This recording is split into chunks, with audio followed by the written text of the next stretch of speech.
Justice League is out. If you have not yet seen it, I would advise probably not watching the entirety of this video because it is going to be full of quite a bit of spoilers. But I thought I would make this video relatively soon, mainly because this channel has discussed Justice League so many times. Jay and I have made videos about whether the tone in Justice League will change. We predicted that Wonder Woman would actually be better than Justice League.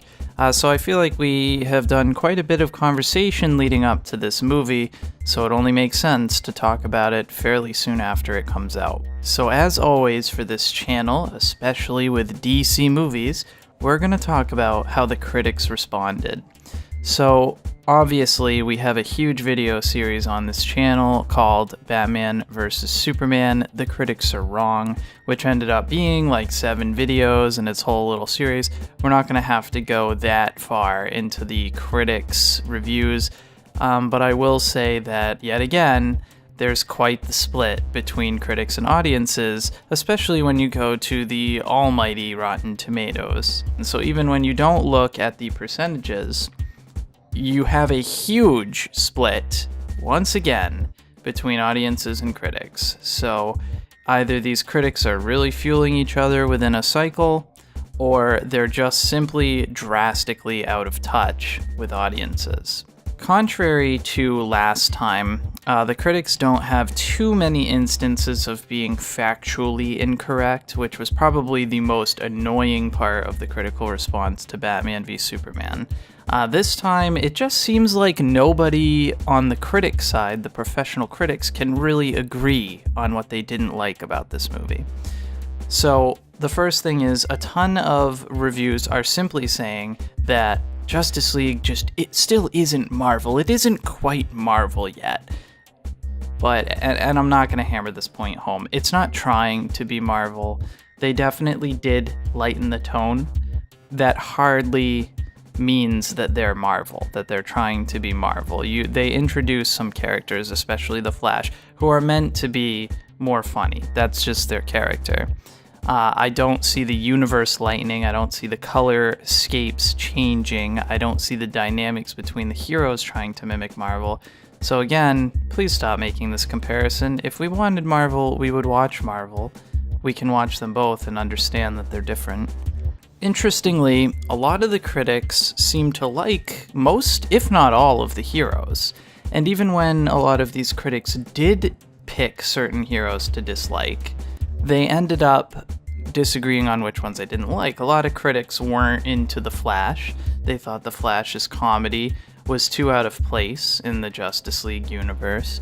A lot of people did not like Cyborg because Cyborg was not developed. And, that's definitely a fair critique, but that hardly means he was depicted poorly. Aquaman seems to garner a pretty decent amount of praise. All around, it seems like these heroes were pretty unanimously liked, and they did generate some chemistry despite 3 of them not really having a full origin story, at least on the big screen. And there are some critics who are complaining about the pacing of the movie, which I find even more interesting, because this movie, despite being fairly long, really went by pretty quickly. So again, the critics are coming in with yet another huge split between their collective opinion and the audience opinion, so maybe we need to reach a conclusion where we simply don't care about what these professionals think when it comes to these types of movies. So aside from the critics, let's take a look at the Justice League as a movie by itself. So my thoughts on Justice League is that Justice League was entertaining. It ended up being pretty much exactly what I expected it to be. It does definitely follow the formula that we have seen in the Avengers, Age of Ultron, and even Suicide Squad. And that formula is as follows. There is an immensely powerful god-like villain. He employs thousands of faceless soldiers for the heroes to kill on screen constantly. There is some mechanism for destroying the world, and at some point, some of the main heroes fight each other. All of those you can find in all the films I just named, so Justice League definitely does fall into this formula, which is somewhat unfortunate, but I don't really see too many options to make this movie without following that formula. Especially when you're introducing 3 new heroes, you do have to have a pretty decent amount of villains for them to tee off on just to show us what they can do. So the first way I'm going to talk about this movie is I'm going to compare it within this formula. I'm only going to compare it to the other movies that followed this formula. So within the formula, despite returning for another movie, Loki is still kind of the best villain of all the formulaic films. Steppenwolf was cool, but again, he wasn't very highly developed. We kind of meet him, he shows up, he attacks the Amazons, he goes to Atlantis, he attacks them, and he tries to put together his doomsday device. He's cool, he does make a lot of references to the old gods, and sees himself as kind of the new god, but that's really all we know about him, so it's hard to really have anything kind of behind him when we see him fight. So he's powerful, but he's not quite as cool as some other villains have been. The parademons were not overused in constant battles, so this is something Justice League definitely did better than all the other formulaic movies. In the Avengers, Age of Ultron, and Suicide Squad, there's a lot of battles throughout the entire movie where the heroes are just fighting these faceless soldiers, and it's just kind of meant to let us see the heroes fight. What Justice League does well is it mixes the action up with different context. So we have a huge action scene with the Amazons fighting Steppenwolf himself. Then we see the Atlanteans fight Steppenwolf, so both of those scenes were very different than watching the members of the Justice League fight, and it kept the movie paced well, and it really progressed. Then we do have one kind of intermittent battle between the heroes and the parademons, and then we have a final battle. So that's a lot better than a movie like The Avengers, where they just constantly are fighting these foot soldiers throughout the entire movie, and it just breaks up with dialogue in between. The team itself, Justice League, benefits from the interest that comes with getting to know Aquaman, Flash, and Cyborg. So just like Batman v Superman, when we hadn't really met Batman yet, or Lex Luthor, this movie, a lot of the interest comes from us getting to see Aquaman, getting to see the Flash, getting to see Cyborg. So just being introduced to them and seeing them handle these situations is actually pretty interesting, despite the development that has to be recovered. There are still a lot of themes present in this movie. Wonder Woman's closure and failure to inspire gets called out by Batman, which is very interesting, and it does add quite a layer to the choices that these heroes make. Superman's second coming continues the whole God allegory and the concept of hope that was sprinkled throughout the previous films. And then Cyborg did probably need a little bit more development, as I wasn't very familiar with him. I felt comfortable seeing the Flash and Aquaman, and I kind of understood their backgrounds, but I didn't know much about Cyborg before this movie, so he definitely could have used something. So outside of the formula, Batman v Superman had many elements that Justice League simply didn't have. I found myself missing Lex Luthor. He was a very fresh, different type of villain. And then they did have that huge, powerful enemy in Doomsday, but Doomsday was more of a tool. Lex Luthor was an interesting villain because he wasn't powerful.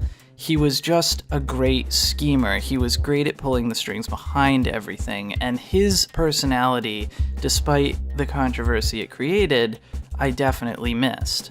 Another big thing Justice League did not have over Batman v Superman was there were no standalone scenes that blew me away.